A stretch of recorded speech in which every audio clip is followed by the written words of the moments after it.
Welcome to the 2022 Wheelchair Comparison, brought to you by the Christopher and Dana Reeve Foundation and Gold Pictures.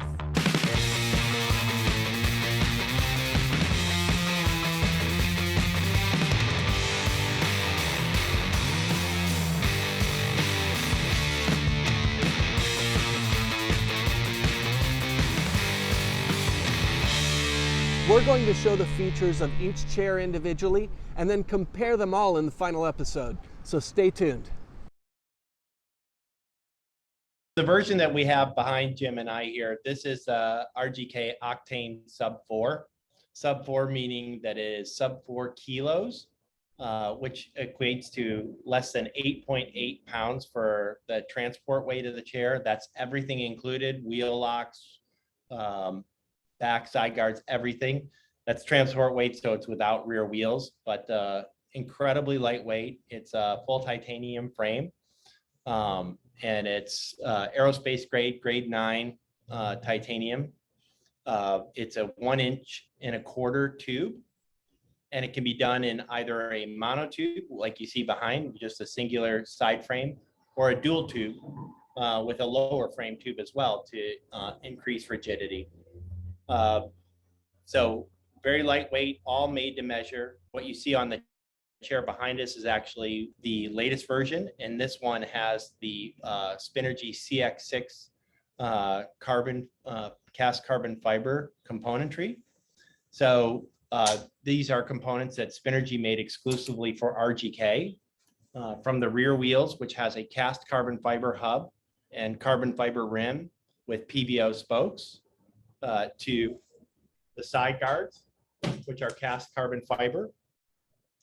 So cast carbon fiber is a highly resilient carbon fiber, more resistant to impacts than other forms of carbon fiber. So for side guards, footrests, and even the front wheels being cast carbon fiber, they're lighter in weight, they're much more resistant to impact. The front wheels also help to absorb the vibration as you're traveling around in the chair. So very, very lightweight, very smooth. When we say that the chair is sub 4 kilos, gets certified before it leaves the plant, most measurements are taken to a 1-inch increment. With RGK, we can take those measurements to a 1/4 of an inch increment on every single measurement. Our ability to fine tune the ride, the fit of that product around the rider's needs is that much better. We both are chair riders. My level of injury is C5-6. I've been using a wheelchair for 35 years. I was hurt in the early 80s in a car accident. Our clients are really looking for that true made-to-measure type of fit. But they're also looking for a chair that is highly portable for them. So they want that performance, but they want to be able to travel with it easily. A lot of our clients are very mobile individuals. And what is different about the sub 4 versus this chair, which is called the Octane FX, is that this is a rigid folding chair. For audience members that remember the Quickie Revolution, this chair folds in a similar manner. Similar because it folds flat in a horizontal plane, but different because it moves some of the folding mechanisms around to actually improve the performance, the durability, and the function of that folding. So if you look at the chair, the side guards fold in on this one, and we can do those side guards like we talked about on the sub 4 as well. But the push handles fold down, the side guards will fold in, the backrest will fold down, and that'll fold flat into the seat. And then this is typically as small as you get with a normal rigid chair right here. But with the FX, what we're able to do is fold that front end back towards the under part of the chair. So the whole chair folds so compactly that you could actually put it in the overhead storage on an airplane. I think one of the greatest things that we offer is the frame shape. So we can customize that made to measure. So if you notice this frame, we can really do a lot of the seating in the tubing because every chair is bent and one off for the individual. And that's a great point. So whenever you're talking about a traditional folding chair, You can't do what you see behind me here with an ergonomic seat built into the chair. You have to do an anti-thrust type cushion or something like that. With this particular chair, anything that we can do with a normal rigid chair, we can do on this chair. So we could do that ergonomic seat. We could do those tighter front frame bends. We can increase the wheelbase. We can have aggressive center of gravities, and we can do it all at a very, very lightweight, very portable package. This chair is significantly lighter than your traditional folding chair. Unlike other chairs out there, if something is not right with this, because it goes through an RGK genius, then we'll make it right. And it's our responsibility to do that. So, whenever you're talking about made to measure, there's a certain amount of apprehension that goes with that from a clinician's perspective and ATP's perspective, because if something is not right with the chair, then typically it doesn't work for the client, right? So if something's not right with an RGK chair, we will make it right. We're both very passionate about making sure that riders get the most appropriate equipment for them.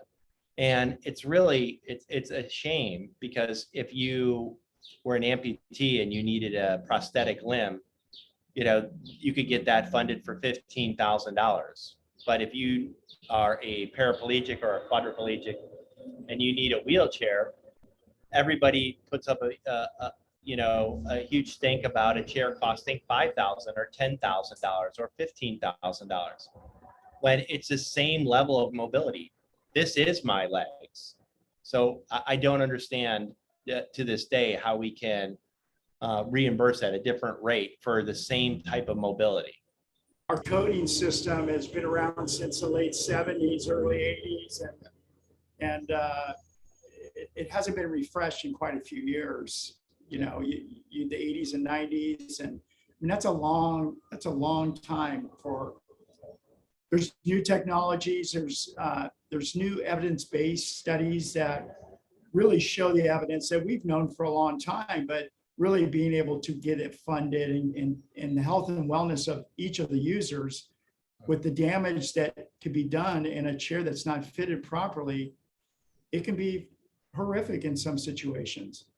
Nevertheless, we need people to understand that more. We need to utilize the studies that are out there. There's a lot of stuff out there that should be involved in the funding of these products. One of the criteria in the Medicare funding is in the home, which really what Medicare was referring to, and what that was written for, is to say outside of the hospital, not just it doesn't make you more functional inside your house. So it's a term that has gotten misused over the years. But unfortunately, it's a criteria for now reimbursing, right? It doesn't matter if that chair is more durable because you're a farmer and you need to get out to your tractor or something like that, or go through a field. All that matters is what you need for inside your home. And that's unfortunate, right? There's no such criteria written for somebody who is an amputee. And again, we hate to keep going back to an amputee. Again, that the prosthetics industry has done a great job at showing, better fitting equipment yields better outcomes for them. Well, we're starting to get that same type of data for chairs. And that's really, really important, because if we are paying $5,000, we're not saying that these chairs are inexpensive. No, made to measure chair out there by any company is inexpensive.